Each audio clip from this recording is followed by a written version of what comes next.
Well, welcome everyone. It's wonderful to see you all. Friends from all over have traveled here. And just to let you know, these classes are being broadcast, streamed online, and they're also being recorded. And ultimately, they will be shown throughout centers all through India. And we'll explain more about that in a moment. So I just wanted to also welcome you all and congratulate you on your courage in arriving here. And this is a very exciting week. We've had inner renewal weeks for many years, but this is something really, we can feel it, and I hope we can convey it in this week, something of great significance in Master's work, because it's a way of presenting the teachings in a new way, a fresh way, that hopefully will reach a very, very broad and wide audience. And the seed thought for this all came when one of our core team in India, Pia Singh, was reading Master's Gita commentaries. And she said, in the beginning, Master said, millions will find God through this work. I have seen it, I know. And she thought, how will millions find God through this book? And then she realized, no, there needed to be a way to make the incredible presentation of the timeless Gita translated so that people could live it. And that was the seed thought that this all is evolved from. You are the guinea pigs. This will be presented, we'll start presenting it widely later this year and fall in India, but we need to get feedback, and so we'll talk about that more later. But thank you all for coming, and I must say, I feel extraordinarily relaxed because I don't feel like we're doing this. Just something is happening and we're watching it and it's marvelous. So I hope you can feel that too. I can't say that I feel the same.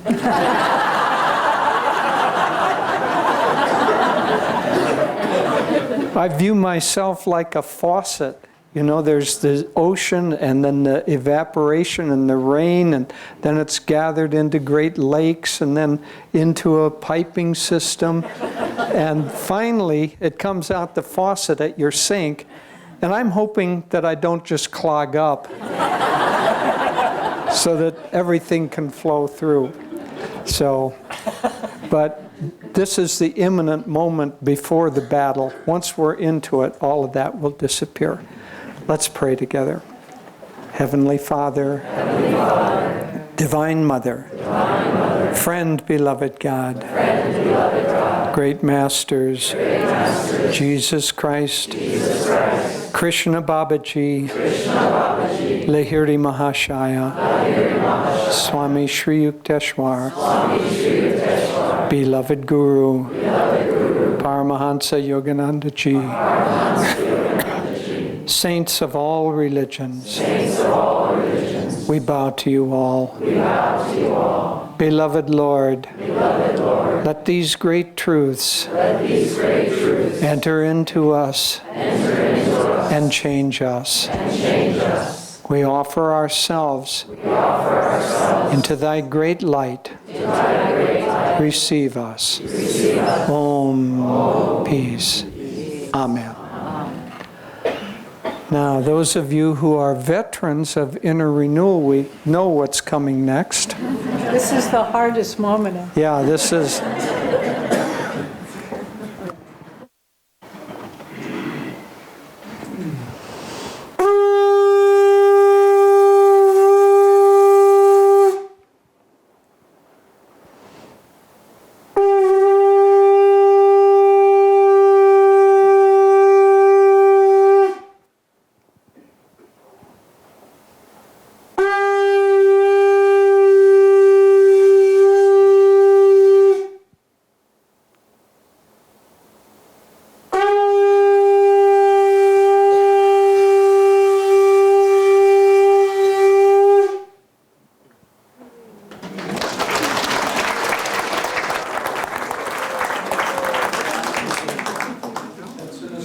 A fitting way to start this week because it's the way that the Gita starts. Arjuna asked Krishna to bring him between the two armies, and there's a blowing of conch shells and banging of cymbals and noisemakers. It's very significant, and we will explain that as we go along. But just a little teaser, the conchas represent the inner sounds that we hear in deep meditation. And so the conch sound of the conch is a manifestation of Om, which draws the great blessings of God and Guru. Okay, this week is going to be different from what we've done before. It's an experiment for Devi and me, and it's an experiment for all of you. We're going to do slides and many more visuals than we have been. This course is meant to be presented to an audience that doesn't have as much background as the audience sitting here today. And so the visuals will help. And because, as Devi explained, you're all guinea pigs, we're going to help make it a little bit more like what would be presented in actuality. I'm going to explain the packets, what's in them. All of you have received a packet, and inside you will find a set of 9 cards. These are the 9 Navratnas. Everyone have one because you will need it. If you don't, raise your hand and maybe people can bring it to you. So there are a number of people who don't. If not, you won't need them during the class, but you will need them as the week goes along. So there's a set of 9 cards. There are 3 sets of white paper. Those are your homework assignments. So part of your participation this week is to do your homework. We really need you to do that because, as Devi said, we need your feedback. And the feedback will be on this salmon-colored piece of paper. That will be your homework assignment for Friday after the finish of the classes. And we really need everyone to give us the feedback because we're going to keep refining and refining this course until we have it the way that we want it. And then finally, there's a particular meditation that goes along with this course. I'll explain that, but that meditation is on the final sheet, or explanation of it. Okay, so this week there are 3 sections to the course. The first is that we're going to go through the Navratnas. Navratna means 9 or 9 gem. If you have a bangle with 9 gems, it's a Navratna bangle. And so the 9 gems are themes, universal themes that have been expressed in the Gita, but are universal. So when we take this course elsewhere, we may not use the Gita, but we'll use these same themes. So those Navratnas we're going to go through for the first probably 2 days. Then, because obviously we aren't just the concept and just the understanding, we've got a whole life to live. And so on Thursday, we'll have classes Monday, Tuesday, Wednesday. Thursday is a longer meditation and a ceremony for the Pilgrim and Nayaswami order. So there won't be a class on Thursday, but there will be that. And then Friday.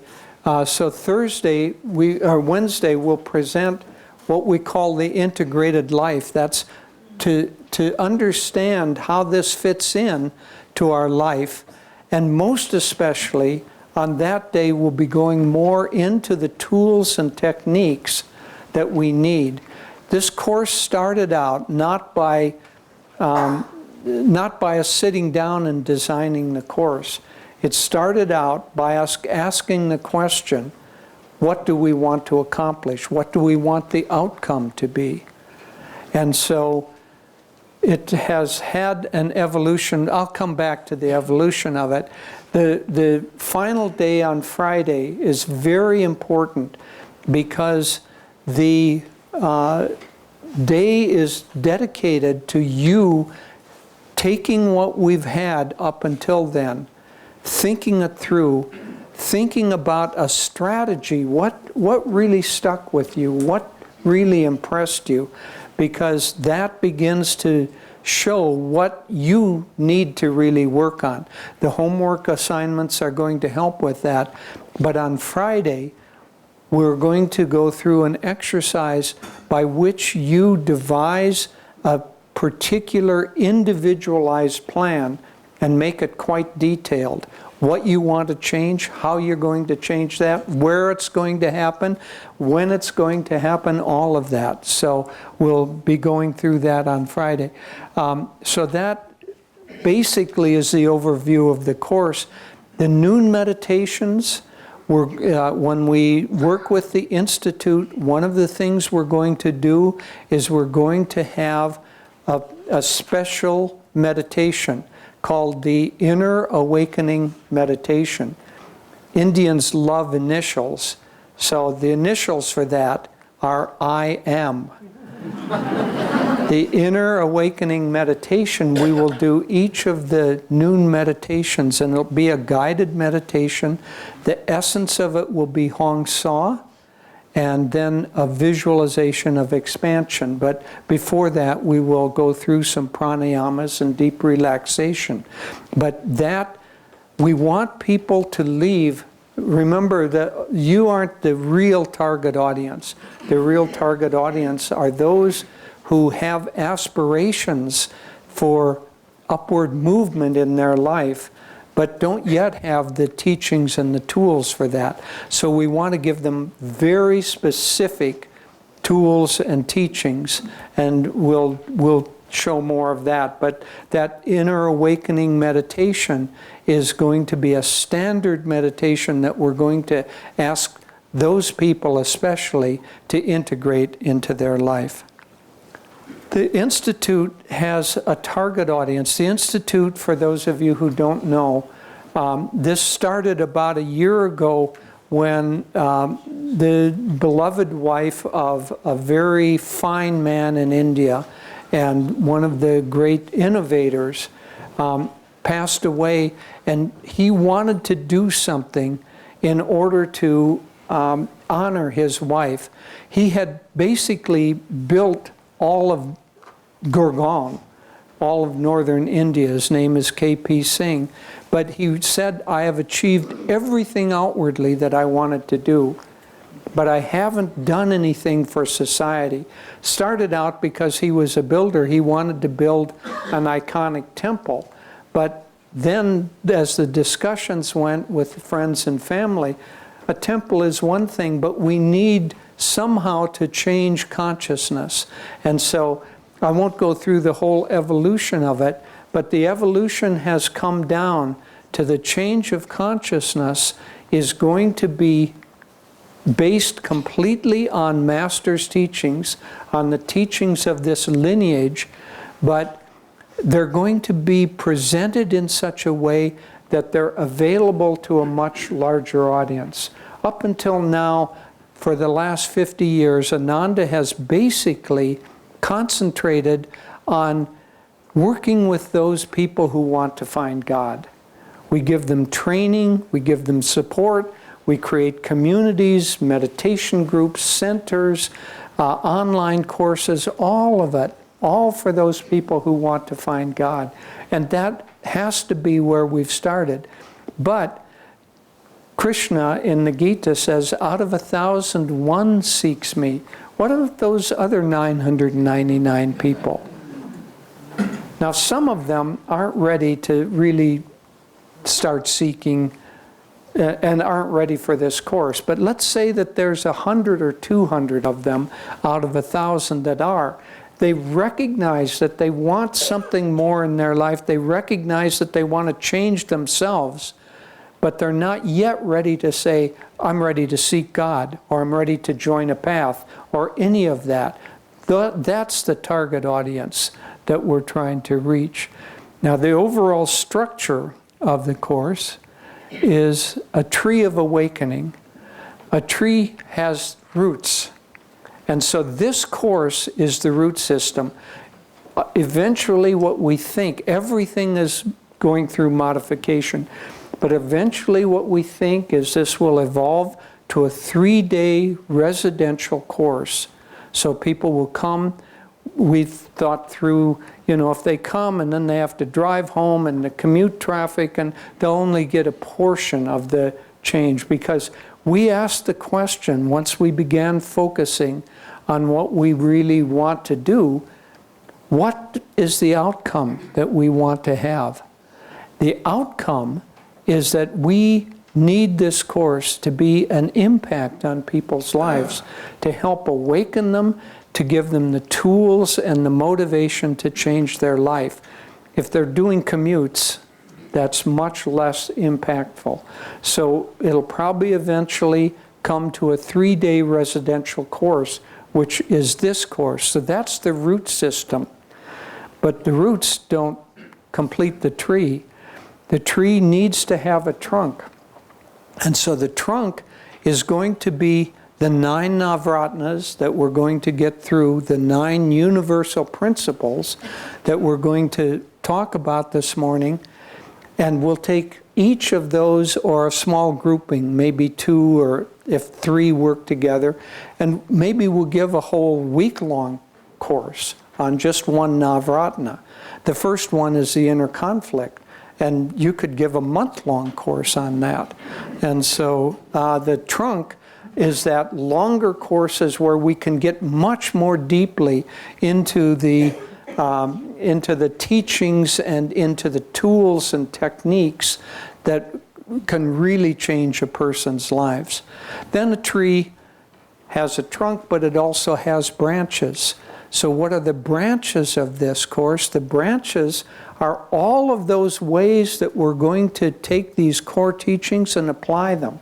So this will be in leadership. It'll be success and happiness. It'll be material success through yogic principles. It'll be education for life. There might be 100 branches that go out, all the ways that we can apply them, health and healing and happiness and all kinds of things, and reaching out to all kinds of specialized audiences. And a tree still isn't, that's a winter tree. We don't want a winter tree. We want a summer tree. And so all of the leaves could be hundreds, thousands of leaves, will be maybe individual experiences or teachers that have applied these in various ways. So that gives an overall structure of what we're trying to accomplish with the Institute. The physical Institute is just a tiny little footprint. This is meant to reach out through the internet, online, through inspiring this course to be given outside of any single location.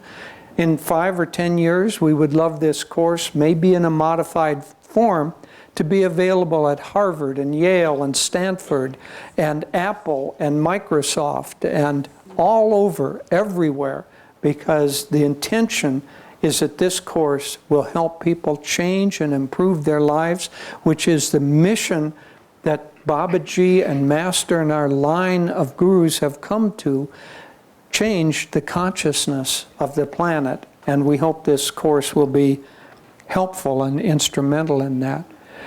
Okay, as we said, this is the pilot course, the first week, the first time it's ever been given.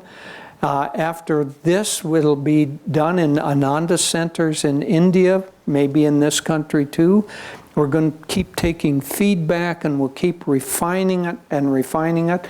Then we'll begin to, after it's refined, we'll begin to teach this course around the New Delhi area, and we'll keep refining and refining. And we hope to have a public launching in a much broader way when Devi and I go back to India in September, October, and November of this year.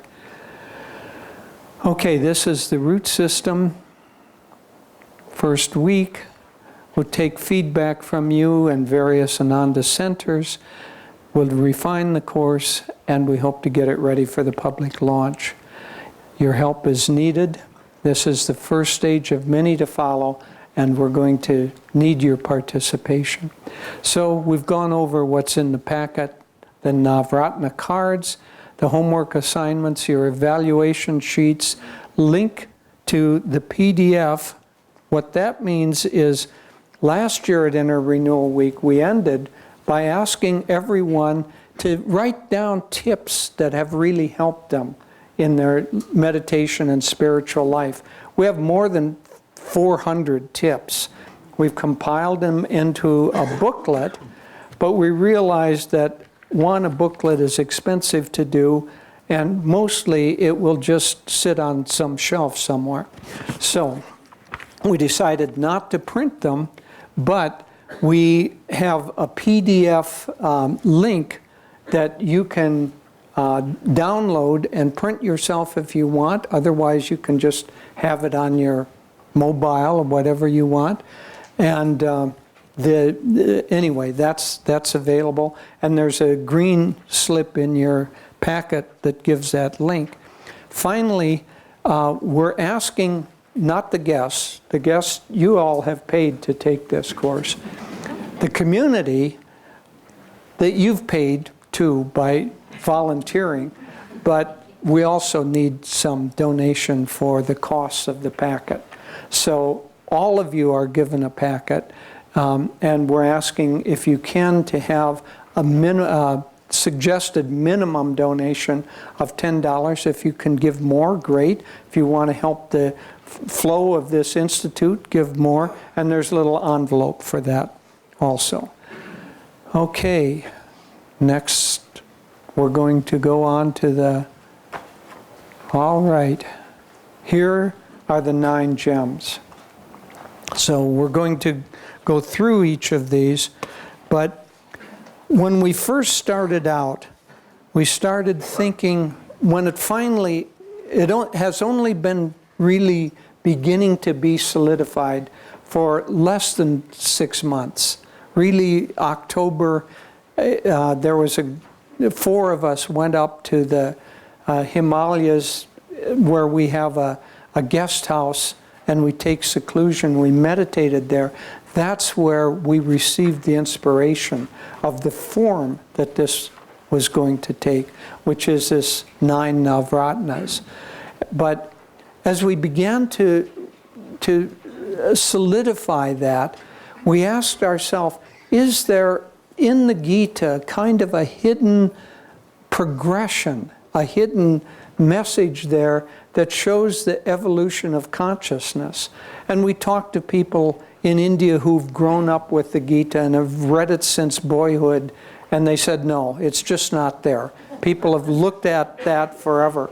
You can't find that if you go sloka by sloka, because Krishna will touch on something here, and then he'll touch again later on, and there might be 30 references to some aspect, but it's scattered all through the Gita. It's not like a linear progression. But if you take the principles that he talks about, the principles do indeed have a progressionary flow to them that reveals the whole scope of human evolution. And that's what these 9 Navratnas are. So we start just the way that Arjuna did with the inner conflict.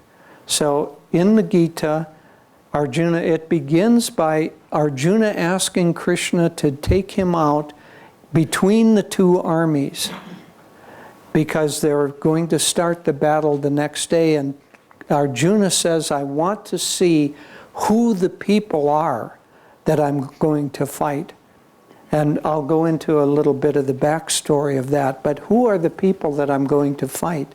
And then he looks at all of those warriors, and in the beginning of the Gita, many of them are named, and they're cousins and relatives and grandfathers and beloved teachers, as well as those fighting on Arjuna's side.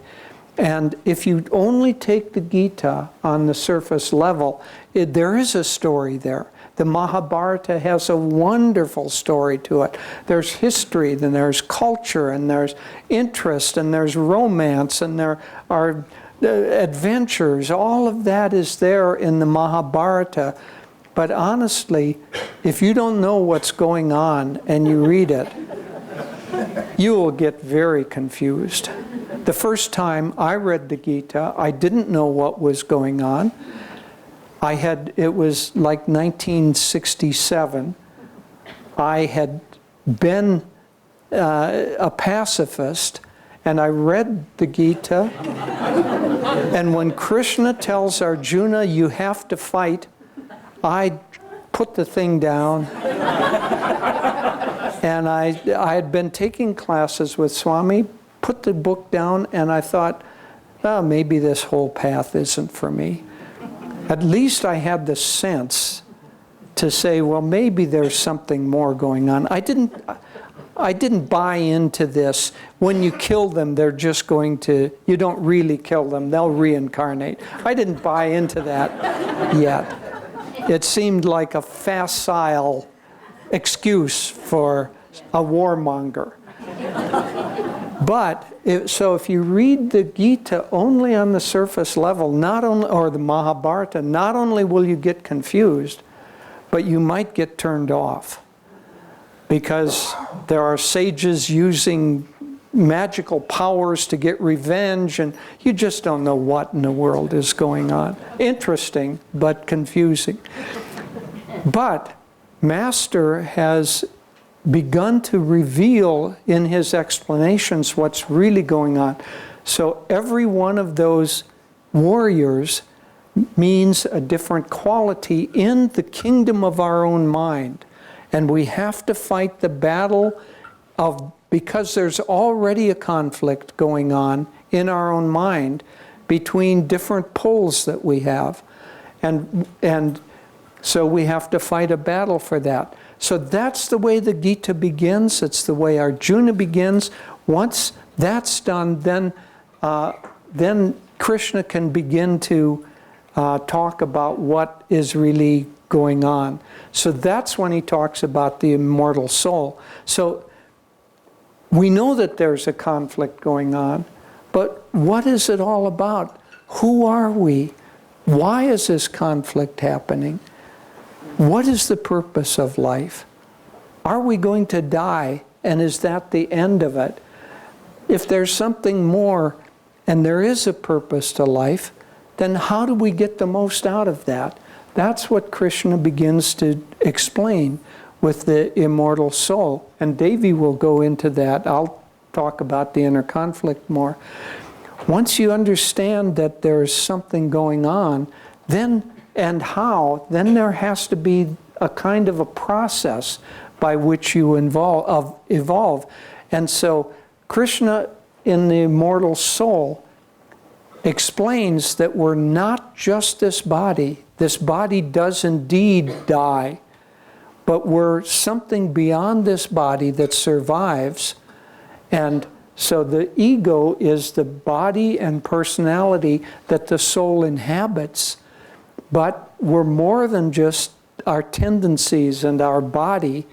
And so we have to begin to offer that up if we want to understand who we are and evolve into who we really can be. If we just hold on to our current understanding and our current self-definition, we're stuck there. But we need to offer that up in order for changes to happen. That self-offering takes a long time. And so it isn't just a simple thing, but there's a directional development. I'll go into this much more on tomorrow. But the directional development, Master's great poem, God, God, God, begins from the depths of slumber as I ascend the spiral stairway of wakefulness. I will whisper, God, God, God. That spiral stairway of wakefulness is, think of a spiral stairway that's got not 2 floors, which would be like 20 or 30 steps. That spiral staircase has 1 billion steps. And you and I and everyone were somewhere on that ascending stairway. And there's an upward direction and a downward direction. It's not random, as the existentialists would have us believe. There is an actual purpose and a direction. That's the directional development. Then what are some of the mechanisms? If there's a directional development, but if we die and then we come back, we don't remember our previous birth. It's like Groundhog Day over and over and over again, except you don't remember the day before. Is that all that's going on? Then how in the world can we learn? Well, there has to be a mechanism, and that mechanism is karma. Every action has a reaction, and everything that we do, we're going to get back, and slowly we begin to understand what works and what doesn't work. Once we begin to understand that a little bit, then we want to know, well, what really, really works? And so then Krishna describes dharma, righteousness, and your individual life purpose, and the right action that helps actualize that. And so as you begin to understand that, then you want to really know what is true and what is false, because this is all a universe of appearances, and there's something else going on behind those appearances. If this body dies but I don't die, what's going on behind? What's real and what's permanent and what's temporary? And so the knowing of truth is that aspect. Krishna talks about that throughout the Gita. Finally, the real mechanism of evolution is devotion, whether to God or to the highest that one can imagine. That's giving the heart's energy in an upward direction. And that leads one ultimately to self-realization, where the realization of who and what we really are, what our life's purpose has been for many, many lives, and the fulfillment of it all.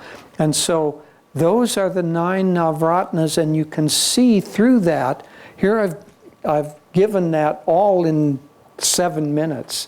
That's the whole spiritual path in 7 minutes. And Krishna gives it throughout the Gita. And there is a progression to that, as you can see. So, in your card, in your packet, you don't need to pull them out. If you have them, you can look at them. But you'll find a packet of cards, and the cards have each of the Navratnas, the 9 Navratnas. On each card, first of all, there is a symbol and a color. The symbol goes along with the theme of what that is. Then there's a sloka from the Gita, which introduces that. There's a brief explanation of what that Navratna, what that universal aspect is all about. On the back of it, there's an affirmation and a technique and the goal of the technique. So each of the cards have that. And those of you who haven't ripped into the shrink wrap, here are the cards. So the inner conflict. You see the 2 bows opposed to each other with the inner conflict. Master explains that the one level of the Gita talks about what deepening meditation is all about. The string of the bow is the straight spine, and the bow itself is the upright chest. And at the beginning of the Gita, Arjuna goes into a despondency because he doesn't want to kill his relatives, and he unstrings his bow. Master explains that's slumping down. And so that symbol is very apt for the inner conflict. The imperishable soul, the lotus, is the symbol. And the lotus, as is described in India, it begins down in the mud at the bottom of a pond. And then it sends up a shoot, and that shoot is reaching up for the light, and then the lotus bud comes up above that and eventually unfolds and reaches up to the light. And so I won't read each of the slokas. We're going to go through each of these, so I'm just giving an overview right now. Self-offering. Self-offering has as its symbol a flame, as its color kind of a yellowish golden orange, saffron as it might be called. And the technique is, as Swami has suggested a technique, every night we offer ourselves mentally into a bonfire. We offer everything that we've done, everything that we think we own, everything that we are. We burn that up and go into sleep in a free state. Directional development, as I described, the spiral staircase. Karma, the balance is weighing the deeds that you've had, good deeds and bad deeds, and this is the way you'll learn. Dharma and right action is the wheel of incarnations that goes on and on and on as you gradually learn what your Dharma is. Ultimately, your Dharma will be to awaken, but you may not know that for a long time. Knowing truth, we actually improved on this. We said this looks too much like a genie lamp. So in your packet, that symbol looks more like what in India they call a diya, or a lamp of offering.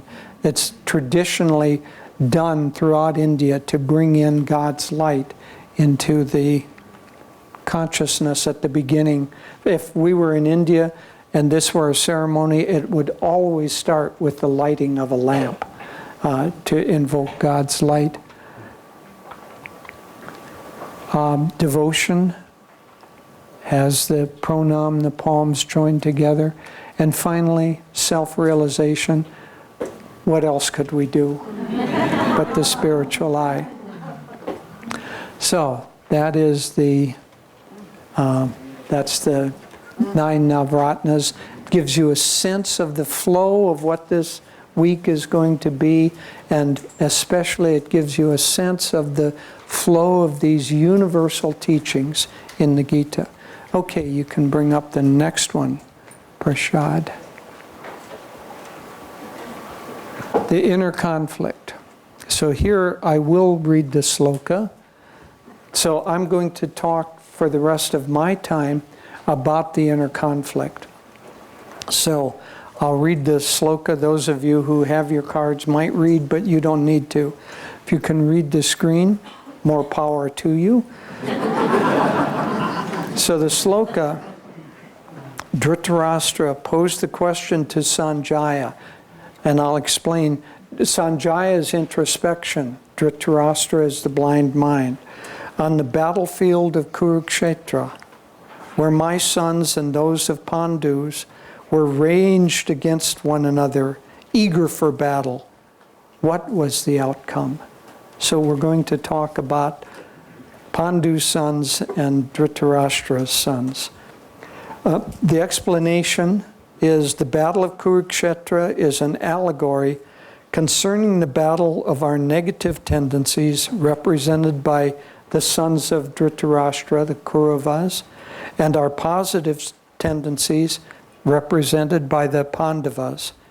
We each must fight this battle in order to regain our natural kingdom of peace, harmony, and happiness. That's a brief explanation. The affirmation is, My inner strength arises to overcome my limitations. With determination, I conquer my weaknesses to live in my highest potential. And we'll end this section all doing that affirmation together. The technique for the inner conflict is pranayama. And in the I am meditation, inner awakening meditation, we're going to do 3 pranayamas. We'll do alternate breathing, regular breathing, and diaphragmatic breathing. Why pranayama in the inner conflict? Pranayama is represented by Bhishma. And Bhishma ultimately is the one who kills the great enemy Duryodhana at the end of the... What that means, Duryodhana is king material desire. How do you kill that tendency in yourself? You kill that tendency through pranayama. And the reason for it is to quiet the breath, which stills the mind and enables us to face life's challenges. Okay, so the 2 sides, as I've explained, are allegorical. They represent, Master said, the kingdom of these 2 kingdoms are like the kingdom of our own mind. And all of the people, all of those characters on both sides are citizens of our mind. And those citizens, your mental citizens and tendencies, they don't like each other. The downward pulling tendencies really hate the upward going tendencies. The upward moving ones that are moving you towards self-realization, they don't hate the others, but they know they can't live and have a kingdom of consciousness that is ruled by materialistic tendencies. And so we'll start a little bit of background with the Mahabharata. We aren't going to go all the way back. It's a complex story, and you can read it. We have different materials that you can read if you're interested in it. You can read the whole. It's the longest epic ever written, I think. So you have to be dedicated to read it all. So we're giving you the Cliff Notes. Actually, the Cliff Notes to the Cliff Notes. It begins with the 2 parents of both of these sides. Pandu represents pure discrimination. And he is married to 2 wives. Kunti, the mother of the 3 oldest children, Yudhishthira, Bhima, and Arjuna, she represents the power of dispassion or renunciation. And Madri represents, she's the mother of Nakula and Sahadev. She represents attachment to dispassion or renunciation. So those parents, pure discrimination and renunciation or dispassion, give birth to the spiritual qualities. On the other side, the materialistic side, Dhritarashtra is the blind sensory mind, and he's married to the power of attachment. And they give birth to the children. They give birth to, the oldest son is Duryodhana, who represents king material desire. And then there are 99 brothers, so 100 children of Dhritarashtra. Right there, you've got to understand that it's got to be allegorical. Otherwise, poor, the poor woman. 100 babies? Okay, we won't go into that. All right, so these are some of the main players. On the spiritual side, not only do we have the 5 brothers, Yudhishthira, these are in order of age. Yudhishthira is the oldest, Bhima, Arjuna, Nakula, Sahadev. You have Krishna, who's going to be the charioteer and the advisor of the spiritual qualities, but he won't fight. That means that We have free will, and God will advise us through Autobiography of a Yogi and 150 books and lectures, thousands of them. He'll advise, but we have to do the battle. He won't overtake our free will and fight the battle for us. And then Draupadi is very interesting. She is a wife of all 5 of the brothers. She represents the Kundalini that has to awaken. Each of these brothers is a quality and a chakra. So from the top, it's Pratyahara, Pranayama, Asana and fiery self-control, Niyama and Yama, or Yama and Niyama. On the materialistic side, as I explained, there's king, material desire, 99 brothers. That's symbolic of the infinite number of kinds of material desires that we can have. In the Gita, it's said that, Duryodhana says, their side is limited, but our side is limitless and hard to count. And that represents all of the ways that we can reach out with material desires. There are some other characters that fight on the side of the ego, one might say, the body and personality. Most important is Bhishma, the ego. Duryodhana says, do everything you can to protect Bhishma. Materialism says, don't let go of that ego, otherwise we're sunk. Dronacharya is the master who has trained both of them. He represents habit and past tendency. He trains both the good and the bad side, and yet ultimately habit ends up fighting to keep us caught where we are, not release us for something deeper. And there's another very interesting character, I won't go into it, but it's Karna, who is actually a brother of the Pandavas. He doesn't know it, the Pandavas don't know it, and he ends up being almost like the greatest enemy, the greatest force that we have to fight. He represents attachment to worldly happiness and greed. Okay. So I want to touch on just a couple of other points, and then I'm going to end and let Devi begin. But in the story of the Gita, there are some very important, of the Mahabharata, before the Gita starts, there are some very important stepping stones for that. One is that the father of the Pandavas, Pandu, he dies young. There's a big backstory which I'm not going into. He dies young, so that's discrimination dies, and our spiritual qualities then are orphans. They have to go and they have to live in the kingdom under the control of Dhritarashtra. And so they're living with the materialistic and all of those 100 brothers who hate them. So in the Mahabharata, those 100 brothers are constantly trying to kill off the Pandavas. So the material side is constantly trying to kill our spiritual side until ultimately it comes to a battle. At one point, they find out they can't kill them. They try again and again and again, and they won't die. They just keep escaping. So they think, how can we get control of the kingdom? Because by rights, the real kingdom belongs to the Pandavas, Yudhishthira. He's the eldest. And so how can we get rid of these? How can we get the kingdom of our mind back under the control of material desires?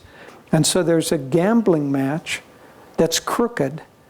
And the Yudhishthira feels compelled by honor of his kingly duties to rise to that challenge.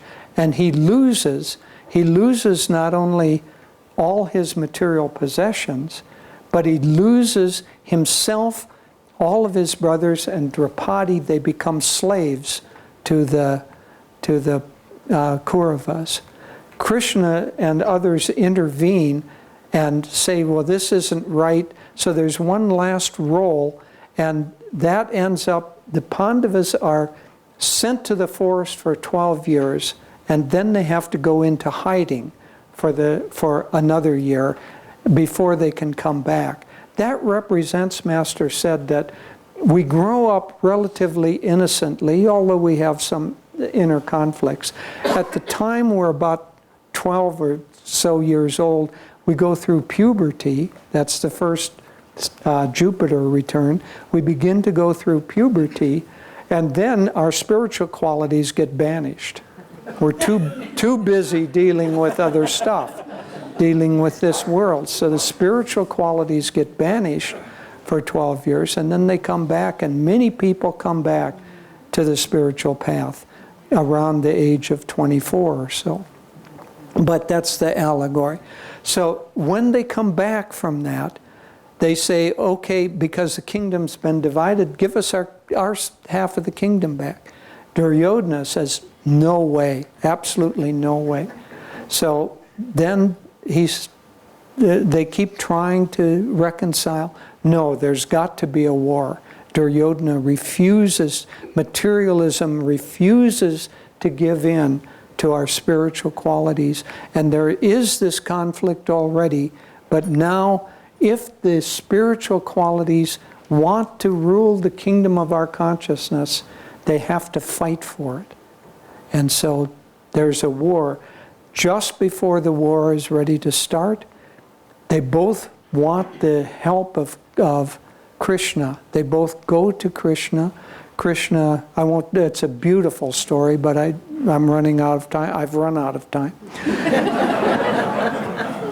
Krishna sees both Duryodhana and Arjuna, and he says, well, I owe you both allegiance, so I'm going to let you choose. One of you can have all of my wealth, all of my soldiers, all of my war elephants, everything that I've got. The other can have me as an advisor, but I won't even fight for you. I'll just drive your chariot. And he says to Arjuna, because Arjuna is kneeling humbly at the foot of his bed, Krishna is feigning sleep. He says, well, Arjuna, I saw you first, so you choose first. And Duryodhana is pulling his hair out and says, oh no, I need to choose first. I need those war elephants. I need those jewels in the army and everything. And Arjuna stupidly says, Krishna, I choose you. And Duryodhana is elated.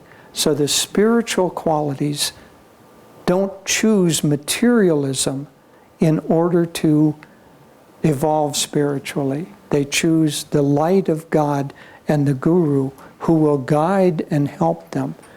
And the materialistic qualities always think, if only I were richer, then I could meditate. If only I was retired and wasn't busy, then maybe I could do some good works. And so they always think in terms of materialism. And so that then brings us to the beginning of the battle and the beginning of the Gita together. So please close your eyes, and we're going to do this affirmation together. Now we'll talk about affirmation more as we go through the week, but affirmation has power to really change your consciousness, but only if you give it power by deep concentration. So we'll do it as we have learned from Master. We'll do it loudly, normal speaking voice, whispering and silently, but really concentrate and believe these words. My inner strength arises to overcome my limitations. With determination. I conquer my weaknesses. To live in my highest potential. My inner strength arises to overcome my limitations. With determination, I conquer my weaknesses to live in my highest potential. Whispering, but really concentrated, my inner strength arises to overcome my limitations. With determination, I conquer my weaknesses to live in my highest potential. And finally, silently, my inner strength arises to overcome my limitations. With determination, I conquer my weaknesses to live in my highest potential. We have to remember that the beautiful power of the Gita is that it is in the moment. It is in the eternal now. Because the choice before each of us, it isn't, oh, well, maybe here I am in the battlefield and I have a choice between being calm or being anxious, and I'll work on that tomorrow. No, it's always in the moment. And that's why we were talking before the class, so much of great art, really great art, like the David, Michelangelo's David, it's that moment when Michelangelo captures, when David is deciding, how shall I use this slingshot? How shall I toss this to kill the opponent, Goliath? And so it is with the Gita. It's that moment. And that moment is eternal. And it is repeated throughout our lives. Which do we choose? As a devotee, do we choose to fight the battle? Do we get up when we're tired and meditate? Do we act with kindness when we don't feel like it? Do we tell the truth when it makes us look bad? All of those moments are eternal. And that's what the Gita is trying to tell us. And so the next Navratna that we're going to focus on is the Imperishable Soul. And this Navratna, this gem, it's helpful to place it in context because it's just, as Jyotish was saying, the battle is about to begin. It's been building up for a generation, the conflict between light and darkness, our materialistic tendencies and our spiritual tendencies. So a whole lifetime has come about. And here we are. Which way will I go? Will I take the course of least resistance and join the 99 brothers? Or will I fight with Krishna, even though he doesn't have all the armies and so forth? So it's that moment of poise, that inhalation before the plunge, you know? And so here we are. And as we've said, Arjuna is Krishna is Arjuna's charioteer. Take me out between the two armies. Essentially what's being said is, Lord, let me evaluate my own strengths and weaknesses. Let me see who has the better chance of winning here and which side am I going to go on. So it's that moment. And then he goes and he looks, and what happens? Have we all had that moment? This is too much for me. I don't want to do Kriya anymore. I don't want to be... One time when our son was little, somebody was teasing him at school, and he came back and he was crying, and Jyotish said to him, now, you know, even when someone's mean to you, you still have to be nice to them. And he looked up at us and speaking as kind of the universal sentiment, he said, Daddy, I don't want to be that kind of person. And that's the choice that we all have. Do we want to be the kind of person we want to be? Or do we want to settle for where we are right now? That's the choice.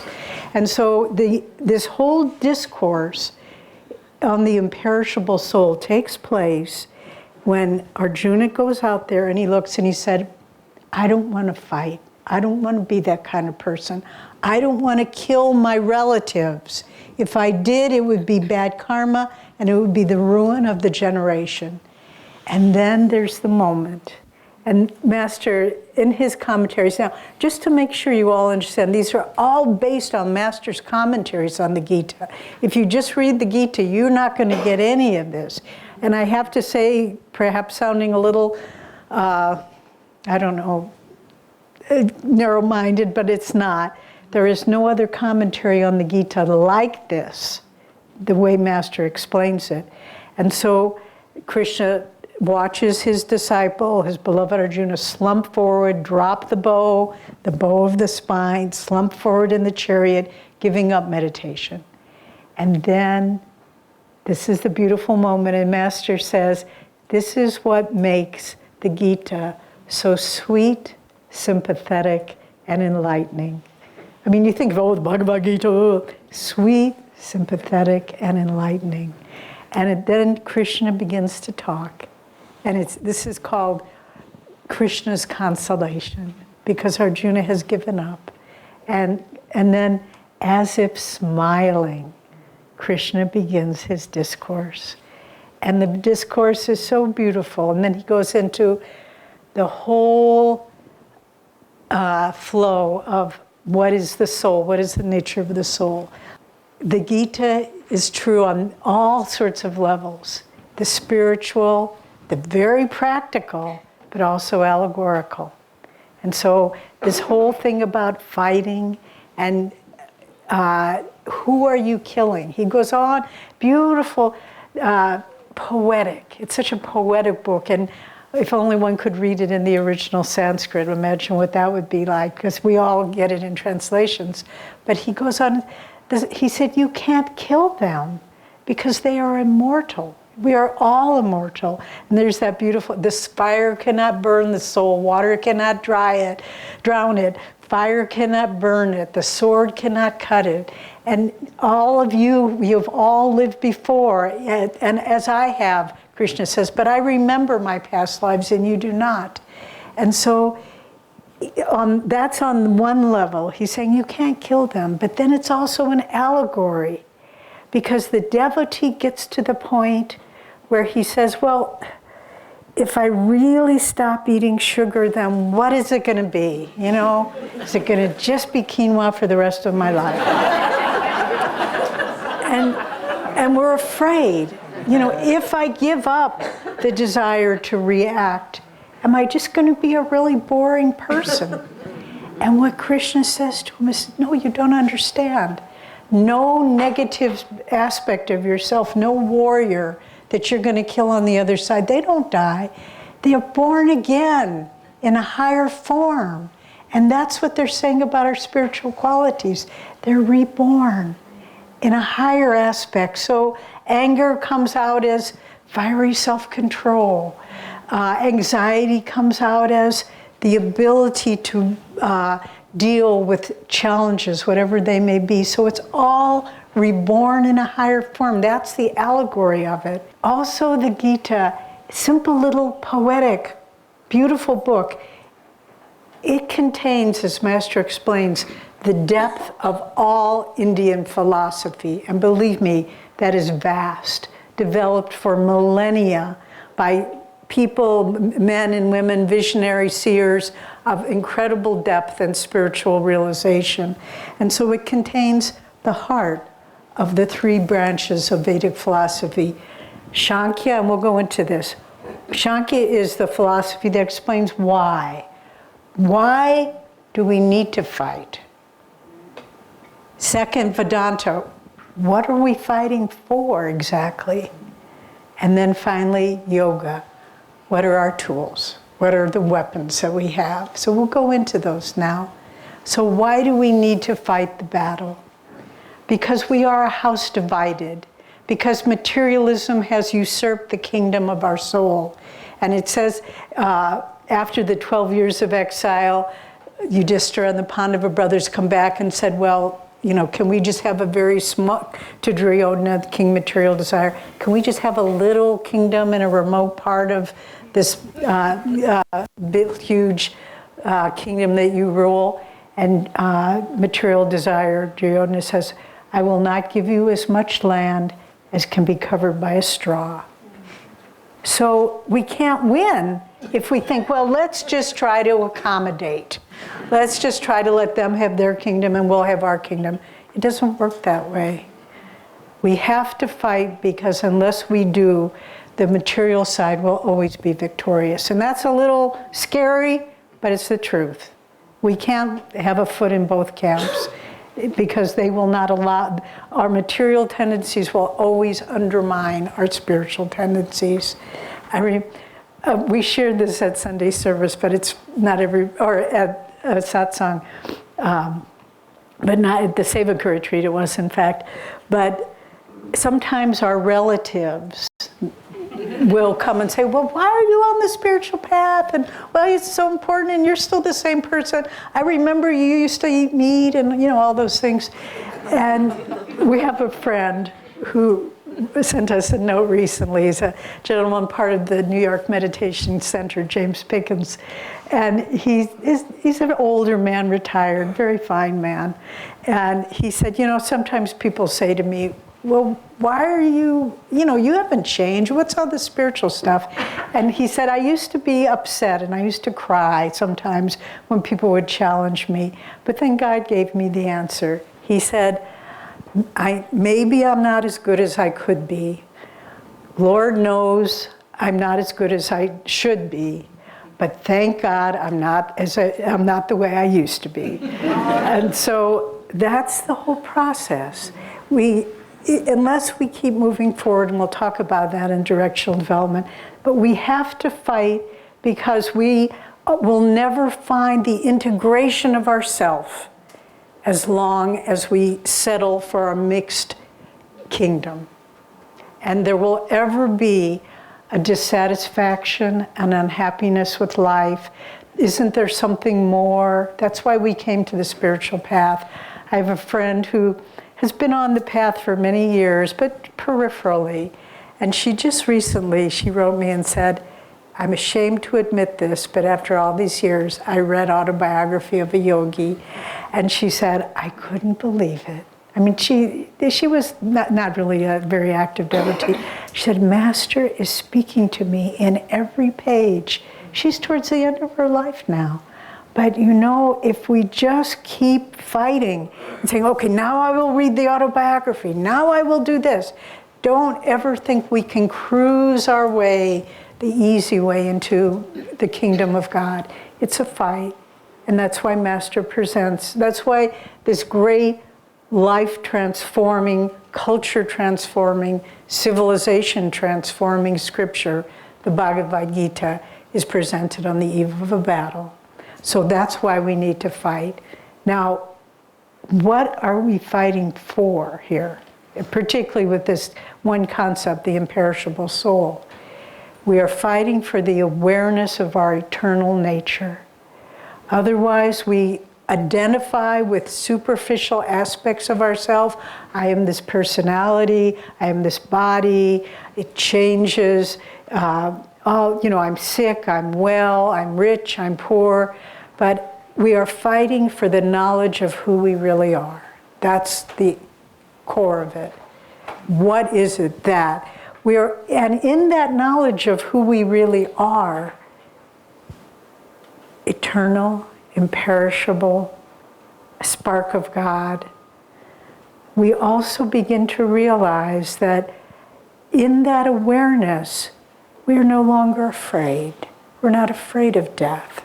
I've been present at the death of many of my friends, not many, but some, probably more as years go on, devotees. And it's the most beautiful thing to watch them exit, because there's no fear. There's just joy. I have lived a life for God. I'm coming to the end now. And by contrast, people that haven't had that kind of life, when they reach the closing chapters, there's fear. There's fear of change. I mean, the millions of dollars that are spent on plastic surgery so that people won't change. It's mind-boggling. Change is inevitable. Why resist it? That's what Krishna is saying to Arjuna. Birth and death are inevitable. Change and loss are inevitable. Why lament? And so we fight. What we are fighting for is a freedom from fear of death and change. And that comes by experiencing the soul within. And then, what are our tools?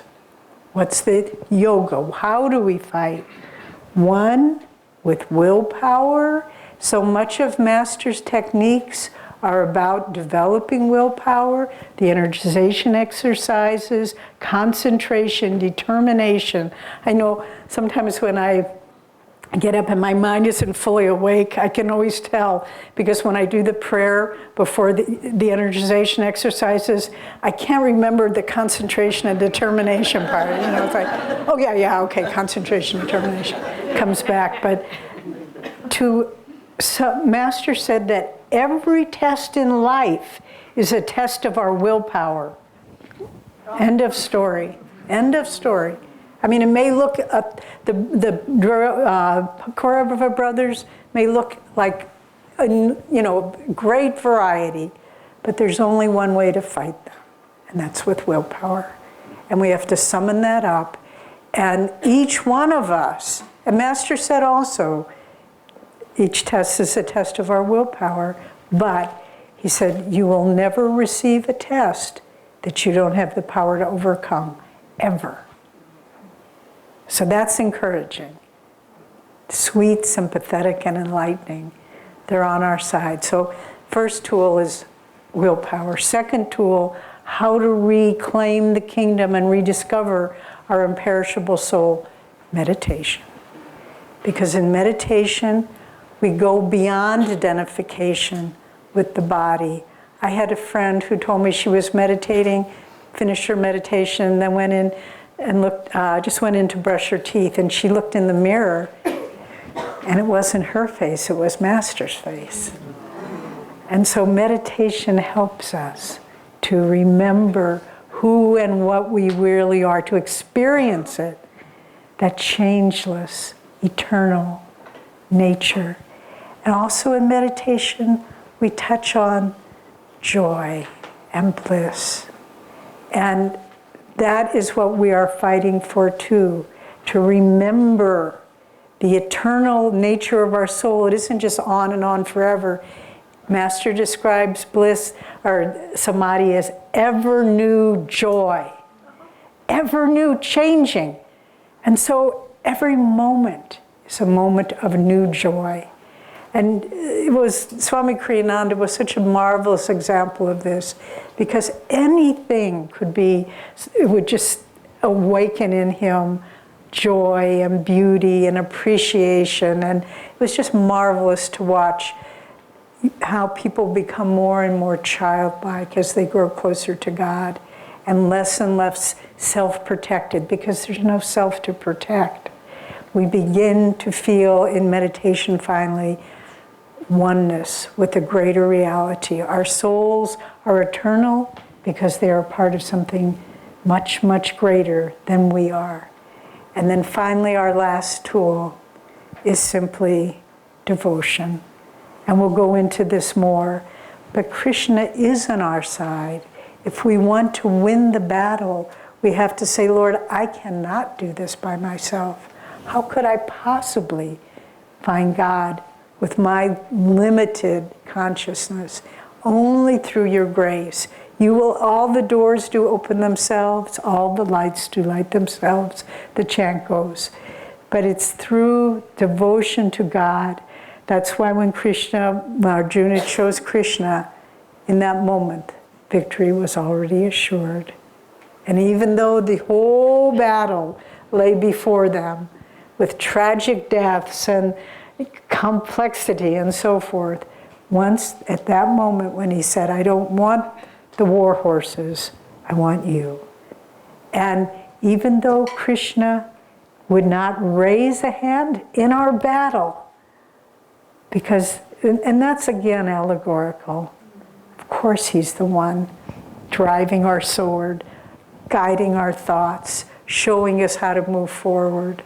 but not ostensibly, not overtly. It's from behind the scenes, because the chariot, and I'll end this part with this thought. Our victory, just as in that moment when Krishna was chosen instead of the material side by Arjuna, in that moment the victory was determined. The fact that we have chosen to be disciples of this incredible line and to find God, our victory is already determined. It may not seem that way, but we need to believe it's true, and it is true. The victory, our spiritual victory in this battle, is already determined. So whatever comes your way, face it, fight it, overcome it, call on the Guru to help you, but you are the imperishable soul who is already a part of the divine, and all we need to do is remember that. So let's close this part with we'll do our affirmation together for the soul. Just to say, the reason we developed for each of the Navratna a color, a symbol, affirmation, so forth, is so they become vibrantly alive in your consciousness. When you think of the imperishable soul, beautiful orange lotus with this affirmation. And so it's to these 9 Navratna, these 9 gems for the Gita, they are your lamps to light you through your life. Use them. They're the core of the teachings of the great sages of India. So first I'll read, close your eyes please. First I'll read, which I didn't before, and I should have, the shloka from the Gita.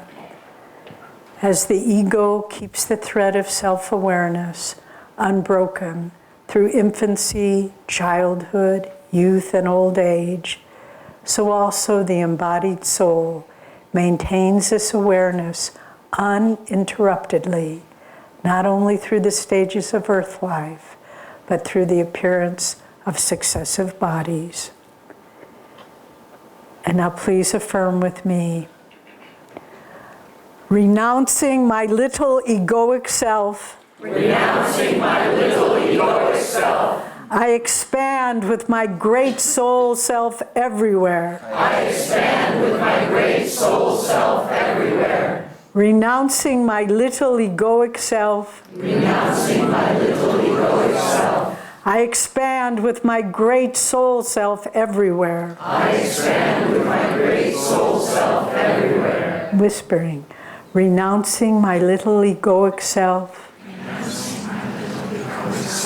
I expand with my great soul self everywhere. I expand with my great soul self everywhere. Mentally. Renouncing my little egoic self. I expand with my great soul self everywhere. Our next Navratna is self-offering. And this is next in line of the flow of the progression, because when we begin to realize we are part of something so much greater than our limited personality and body, then we think, well, I want to be one with that. I want to go back to the source from which I came, from which I feel connected. And so it's a natural progression to want to offer the self. And I'll read the shloka from the Gita. All effects of karma are nullified, and one achieves liberation when ego attachment ceases, when one becomes centered in wisdom, and when all one's actions are offered up to the infinite. For such a person, the act of self-offering and the offering itself are equally aspects of the one spirit. Why self-offering? And this is what we just said.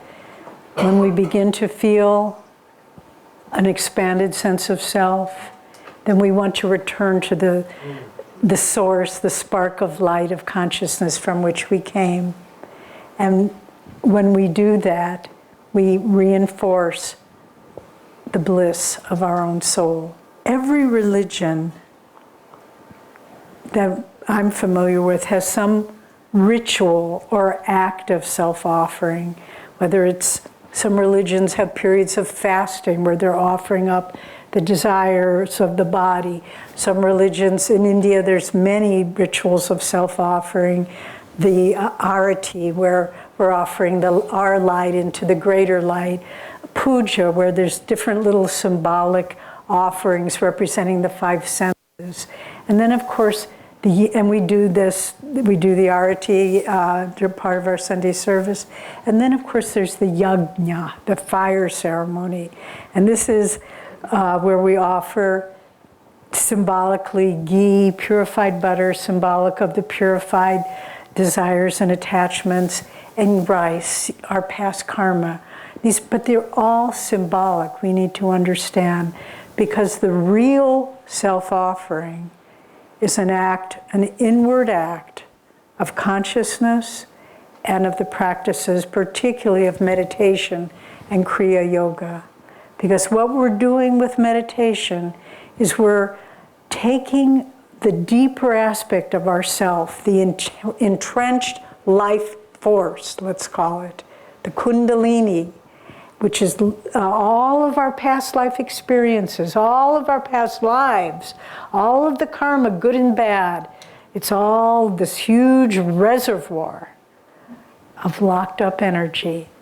And the way we release that, in particular, we can do outward things, and we'll talk about many things we can do, but through the most important aspect is to, in Kriya, in meditation, and I want to take a little pause here. Many of us have been practicing Kriya for some years. I want to encourage you. Sometimes people say, I do Kriya, but I don't really feel anything. Keep trying. The day will come when you begin, and it's a glorious day, when you begin to feel, I really can do this. I really am experiencing lifting up the inner energy and holding it into the fire ceremony of the spiritual eye. Don't stop till you get there. It's there to be had, but it won't come by indifferent, irregular practice. Daily deep practice, continual. And the day will come when you think, I really am on an inward level offering all that I am up to God, into that light, into the fire of wisdom, and burning up all past identifications with false images. So practice Kriya. It is the ultimate act of self-offering, and everything else flows through that, from that. We watched Swami Kriyananda, to the end of his life, give and give and give when he was ill and just out of surgery, out of hospitals, giving and serving. And where does that power come from? The deep inner self-offering. And then it's expressed in all these outward forms. So that's why self-offering is important. So types of self-offering. First, on a physical plane. Obviously, not talking so much about meditation. Service to others. And then in your service, feel God's energy. You're not doing it. God's energy is flowing through you in all that you do. And then always remember, God is the doer. In everything that you do, walk away. Once we were having breakfast with Swami, and he was in India. And by the way, some of you know this, some of you don't. When we first came to India in 2003 to start Ananda's work there, we settled in a place called Gargaon. And that's kind of a position of what the original name was, which they've switched back to Guru Gram, because it was the village of Dronacharya, the place of the Guru. And that's where we started Ananda's work in Gurugram, which they've changed the name back to that. So we were having breakfast with Swamiji, and we said, I don't know why it even came up. Oh, because Swami said, I want you all to try to achieve the state of Jivan Mukta, freed in this lifetime. And so we were having breakfast with him and wondering if we could kind of hedge the bet a little bit. And we said, you know, Swami, that's a big order. And he was eating and he just put his fork down and he said, finding God is easy. It depends on two things, deeper and longer meditation and seeing God as the doer in all things. And he just kept eating. And you could tell he was speaking from experience, not just something he read in a book. So in all that we do, don't take credit. See God as the doer. That's the self-offering. And on a mental level, self-offering, ask, who am I? It's a form of meditation that many groups use. Just, am I this body? No. Mind? No. Personality? No. Occupation? No. Offer all those things. That's not who I am. That's not who I am. And when everything else is gone, then we begin to know who I am. And when we can live from that state, Master talked about the watchful state, where we're just observing everything. His great woman disciple Gyanamata, when she passed away, Master said she went into the watchful state, no longer attached with anything here, but just the watchful state. So try to live that way, where you're observing. You're observing it all with that little bit of detachment. And then also mental self-offering, to always not say, I am right, my thoughts are right, my opinions are right, but offer your thoughts to God. Is this how you see it, God? Is this what you would do, God? Am I right or am I wrong? If I'm wrong, please let me know. And so to not be attached even to your own ideas. Some years ago, I had a dream that in the dream, I was having an argument with another person, another woman, and not a big argument, but we were at different points of view. And then a third person walked into the dream. In fact, it was Nalini, and she just looked at me and she said, you know, Devi, you're not always right. And it was really infuriating because I kind of thought, hey, it's my dream. Can't I even be right in my own dream? But no, this isn't our dream, it's God's dream. Even what happens at night, those are God's dreams. And so just to say, to offer our thoughts up to God as well. So other types of self-offering, our feeling nature, likes and dislikes. Whoa, this trips you up every day, every hour. I want this, I don't want this. I like this, I don't like this. I like what he said, I didn't like what she said. Just to try to say, what difference does it make? You're not the judge of it all. You are only the observer. And so to really fight the battle of overcoming likes and dislikes, it's the thing that trips us up the most. In Patanjali's Yoga Sutras, it said, the way to yoga is the neutralization of the vortices, the waves of feeling, the likes, and that's what yoga is. It's not a little thing to overcome likes and dislikes, because the ego is defined by likes and dislikes. So it's a way of pulling the rug out from under the ego. And then Master said, be even-minded and cheerful. And again, that's a self-offering. I don't want to be that kind of person. I don't want to always be cheerful. Well, if you want to find God, work at it. Willpower, determination. Try to live in that way. And then be a channel for positive energy to everyone. And finally, the soul self-offering, surrendering of self-will to the wise or to the guru. Every day in meditation and prayer, to say, Lord, this day is for you. Whatever comes, whatever happens, I I will be an observer. I will do my best. I will act in the world. The Gita is a call to action, not passivity, but I will act in such a way that everything I do is a reflection of your vibration. And then finally receiving and following the guidance you receive. Swami stresses this. He said, it's not enough to ask the Guru for advice. If you don't follow it, he'll stop talking to you. He'll stop giving you that advice. But if he sees, oh, this soul really does want to do what I say, then the advice comes more and more. So when we offer ourselves completely, it re-emphasizes our soul nature, our oneness with God, and it also helps us more and more, if we offer all these different things, to be able to live in a state of bliss, of that ever new joy, which is the promise of the gurus, that this is where we are going, this is what we can achieve.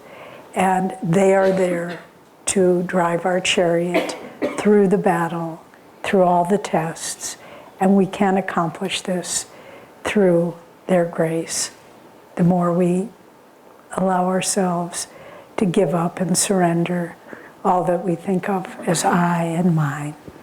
So let's close. I kind of gave you the short version, but let's close with the affirmation for self-offering.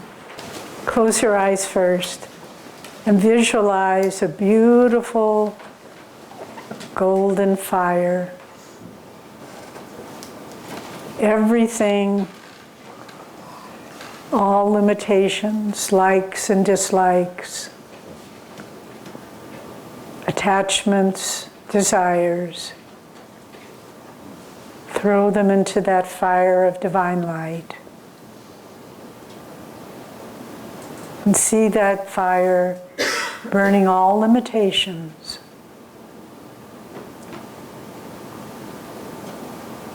And behind all of that is the imperishable soul, the spark of God.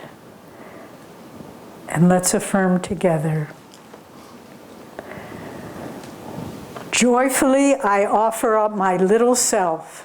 Joyfully I offer up my little self. With all its attachments. With all its attachments. Into the fire of wisdom. Into the fire of wisdom. Thus will I find my higher self. Thus will I find my higher self. And live in inner freedom. And live in inner freedom.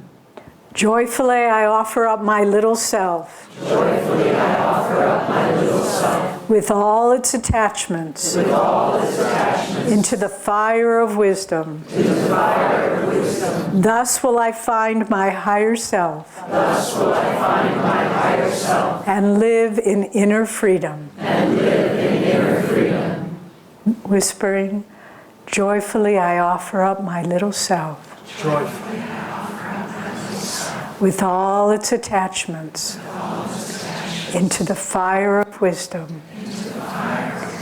Thus will I find my higher self. And live in inner freedom. Mentally, joyfully, I offer up my little self with all its attachments into the fire of wisdom. Thus will I find my higher self and live in inner freedom. Om. Peace. Amen. So you'll find today's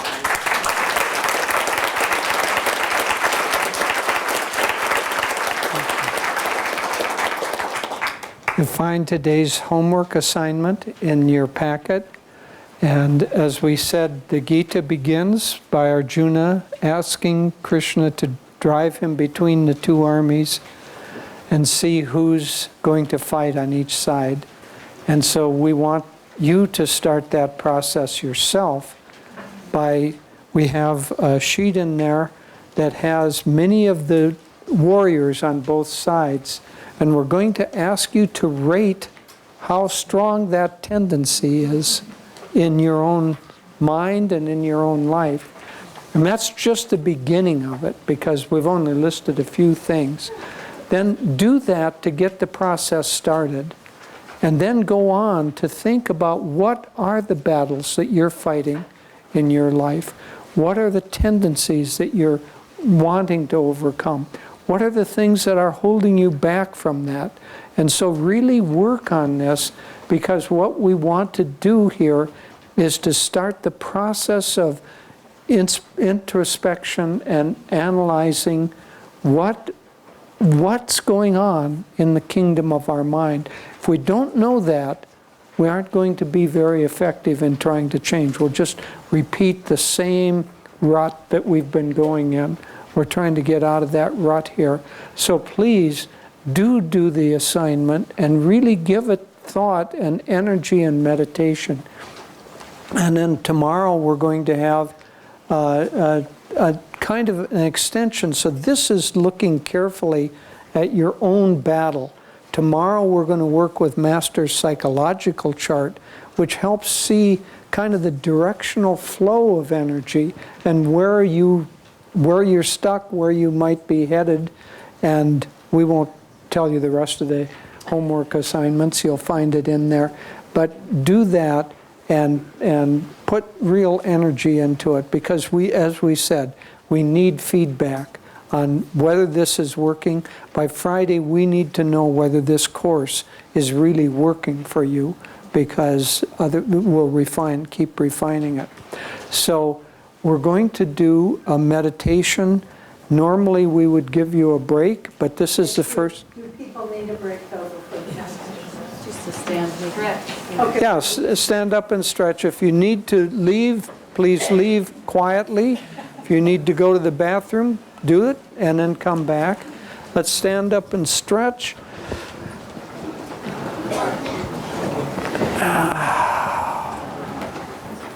Okay. Now we're going to start with a chant, and then we will do a guided meditation for each of these 4 days that we're here. And this will be the signature inner awakening meditation, the I Am meditation. Desire, my great enemy, with his soldiers surrounded me, is giving me lots of trouble. Oh, my Lord, is giving me lots of trouble. Oh, my Lord, that enemy I will receive, remaining in the castle of peace, night and day in thy joy, oh my Lord, night and day in thy joy, oh my Lord, night and day in thy joy, oh my Lord, night and day in thy joy, oh my Lord. What will be my fate? Oh Lord, tell me. Pranayam be thy religion. Pranayam will give thee salvation. Pranayam is the wishing tree. Pranayam is the wishing tree. Pranayam is beloved God. Pranayam is Creator Lord. Pranayam is the cosmic world. Pranayam is the cosmic world. Control the little pranayam. become all-pervading pranayam. You won't have to fear anything anymore. You won't have to fear anything anymore. Desire, my great enemy, with the soldiers surrounded me, is giving me lots of trouble, oh my Lord, is giving me lots of trouble, oh my Lord. That enemy I will deceive, remaining in the castle of peace, night and day in thy joy, oh my Lord, night and day in thy joy, oh my Lord. What will be my fate, oh Lord, tell me. Pranayam be thy religion, Pranayam will give thee salvation. Pranayam is the wishing tree. Pranayam is the wishing tree. Pranayam is beloved God. Pranayam is Creator Lord. Pranayam is the cosmic world. Pranayam is the cosmic world. Control the little pranayam, become all-pervading pranayam. You won't have to fear anything anymore. You won't have to fear anything anymore. Night and day in thy joy, oh my Lord. Night and day in thy joy, oh my Lord. Night and day in thy joy, oh my Lord.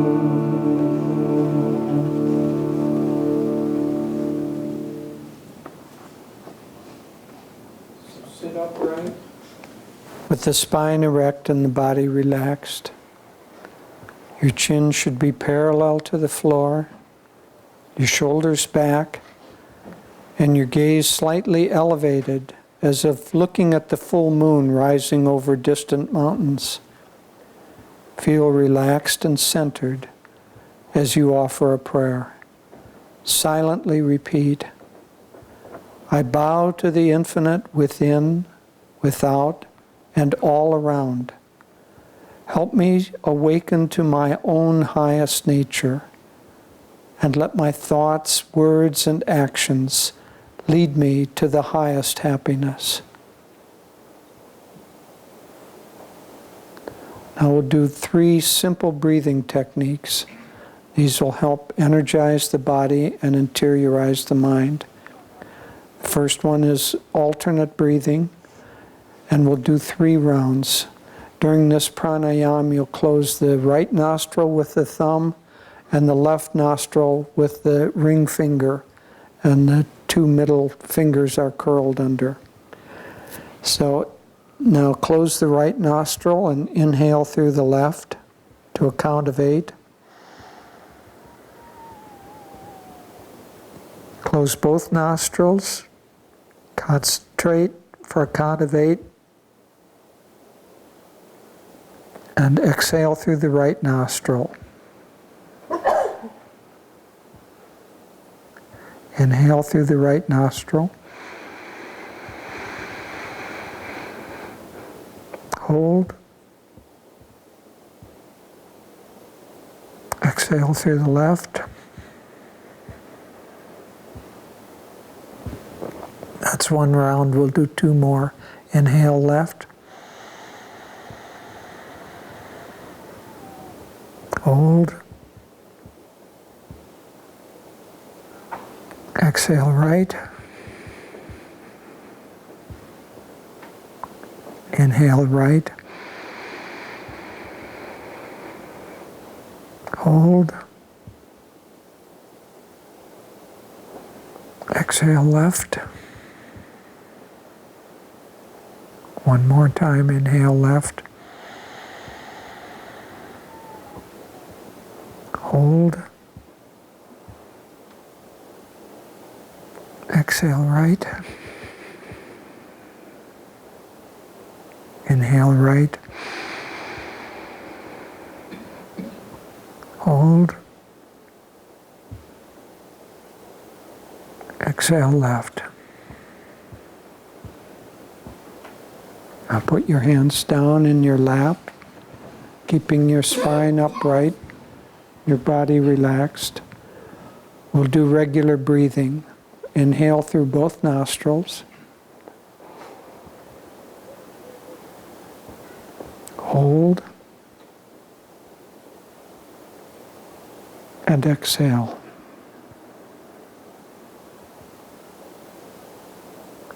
Again, inhale.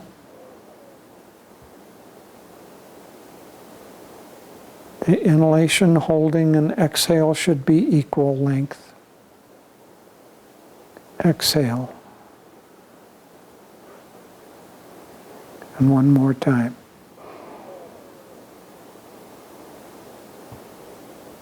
Hold.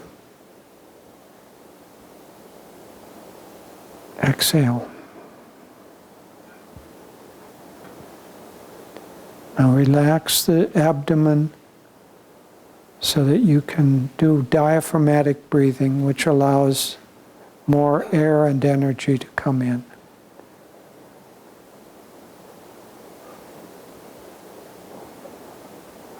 Now we're going to deeply relax the body. First, inhale with a double breath and tense the body. Exhale and relax. Relax the body. Again, inhale and tense.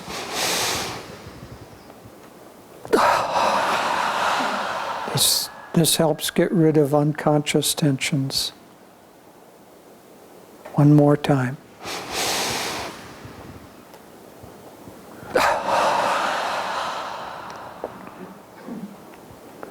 Now we'll relax the body completely, starting at the feet. Relax. You can visualize space. Let go of all tension. Calves.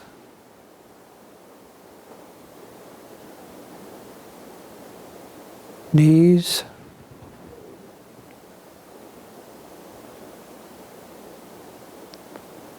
Thighs and upper legs. Feel completely relaxed. Just see space.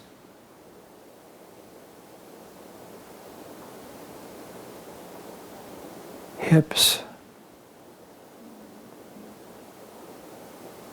Stomach and abdomen.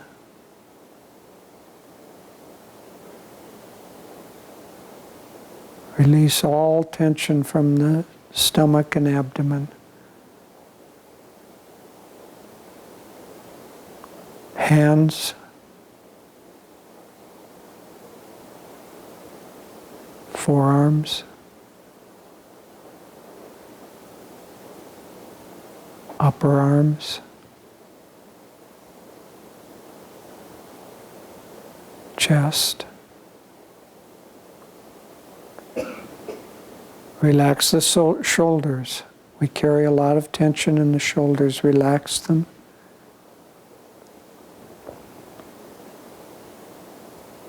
Relax the neck and throat. The chin. Tongue and lips. Relax the cheeks. eyes and eyelids.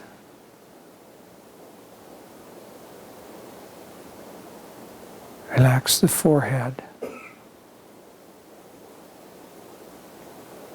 Your body should be completely relaxed, and your eyes now slightly elevated. Relax the mind by bringing it into the present, letting go of all past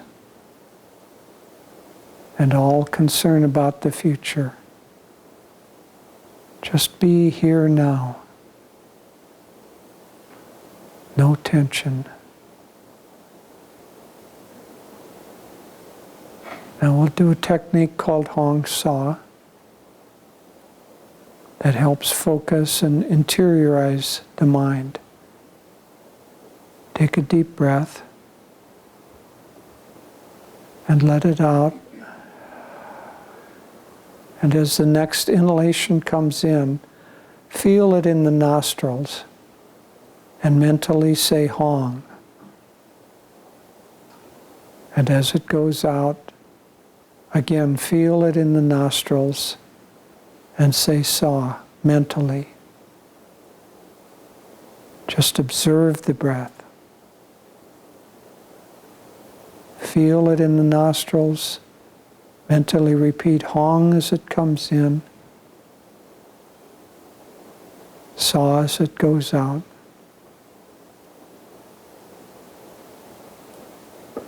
The whole job now is just to observe the breath. Don't control it. Just feel it in the nostrils.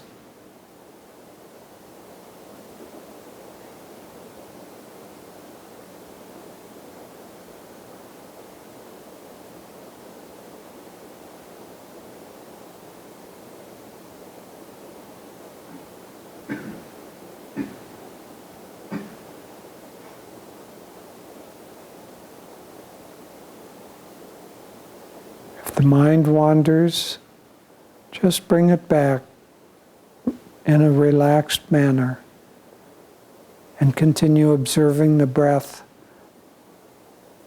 in the nostrils. We'll do this for another 5 minutes.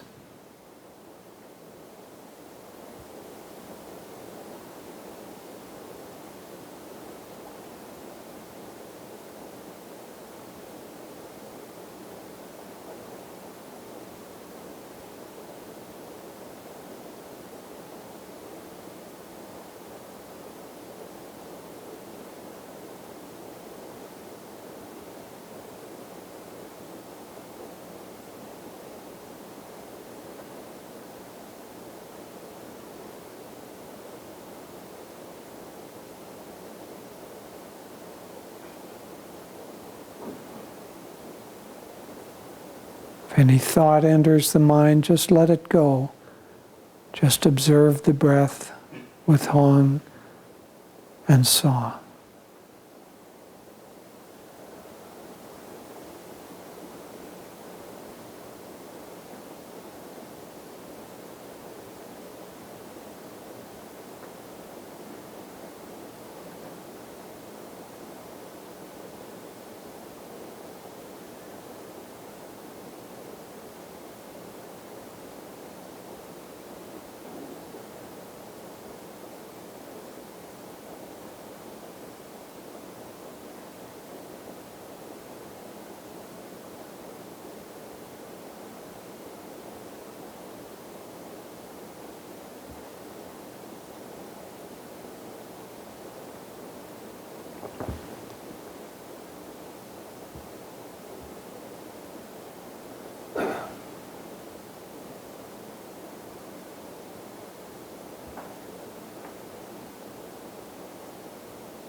Stay completely relaxed and completely centered, observing the breath.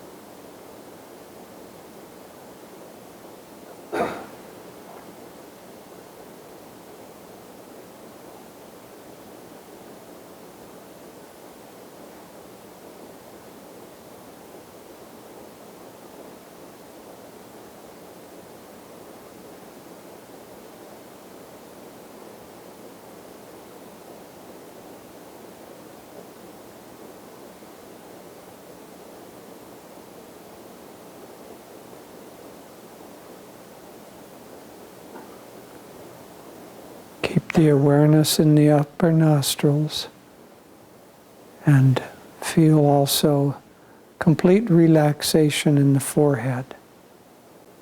You might observe lights there.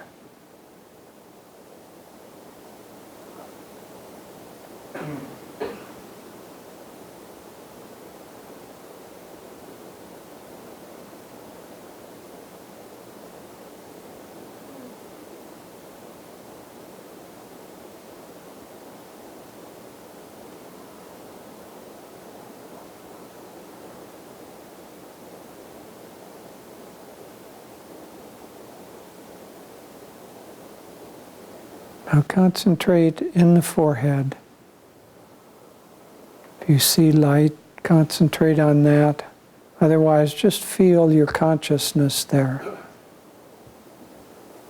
And feel from that point that your consciousness is expanding.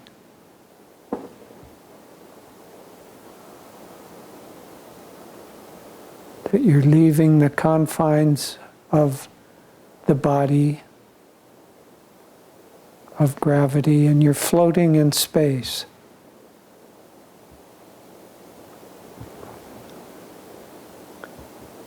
Visualize yourself floating in space, completely relaxed, completely comfortable. Space is all around you, 1,000,000 miles above, 1,000,000 miles below. To the left and right and all around.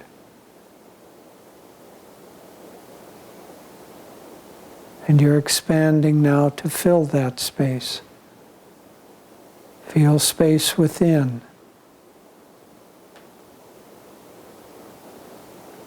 See the cells of the body like stars in a galaxy.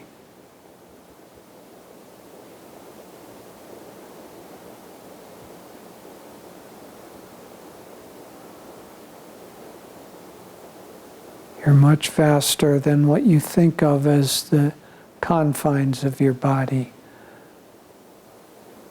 Just relax and feel that space.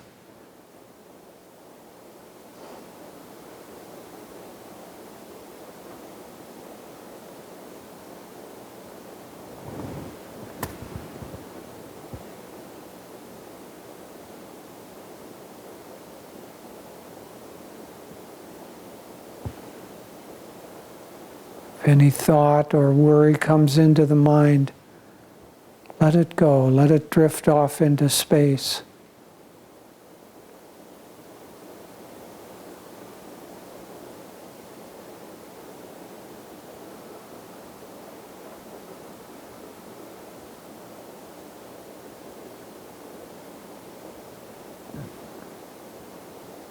Keep on expanding until you feel your body to be without limitations.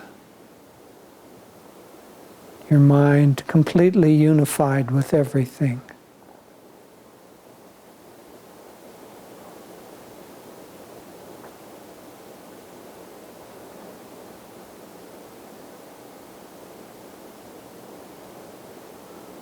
Feel deep peace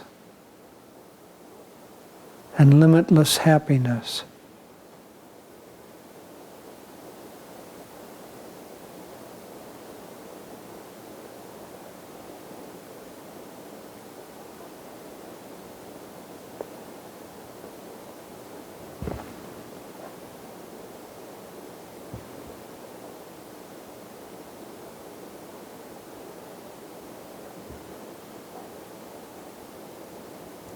Now let's share this peace and happiness with others.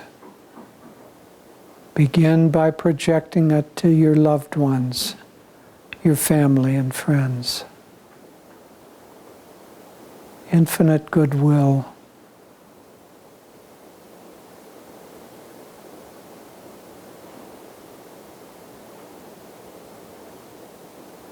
Now project that goodwill and peace and happiness into your workplace,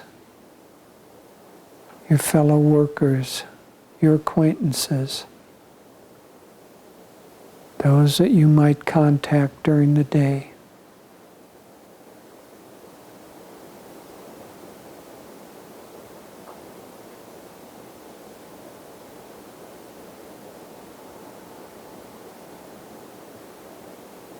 Bless them that they might feel peace and happiness in their lives.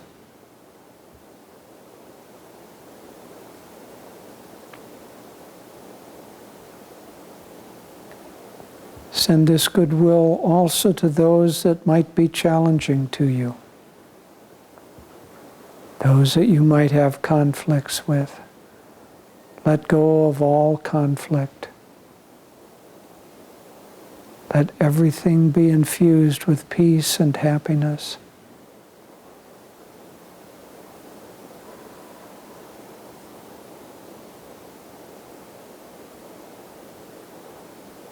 See this as a golden light that's spreading around in ever vaster circles to the city and area of where you are.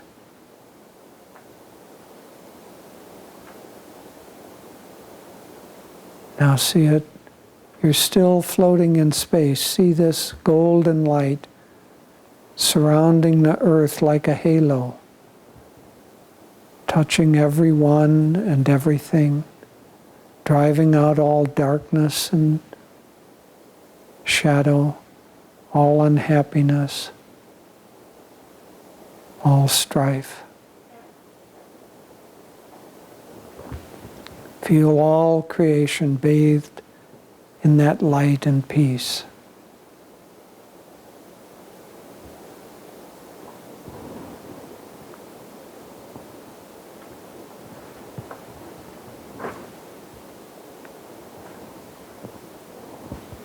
Now take a deep breath and come back to the body.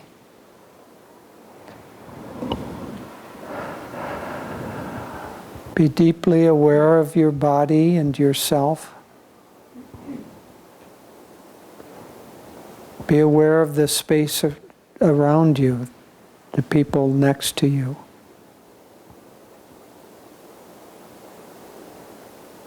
The room that you're in. And keep this deep awareness and presence of mind as you transition into activity. Keep this peace and happiness with you. And now bow to the infinite light and love that is within you and within everyone. Om Shanti, Shanti, Shanti.